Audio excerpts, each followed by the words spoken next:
In this video, I'm going to show you how to make a Reddit avatar. So if you want your profile to stand out a bit, and then you can customize your avatar. So press on your avatar in the top right, and then open up the settings at the very bottom. And then in the premium section, you can come down and select create avatar, but you don't need premium for it.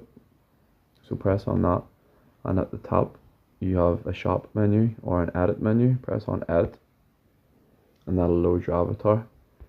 So from in here you can choose from different tops, different bottoms, hairstyle, eye color, and facial hair.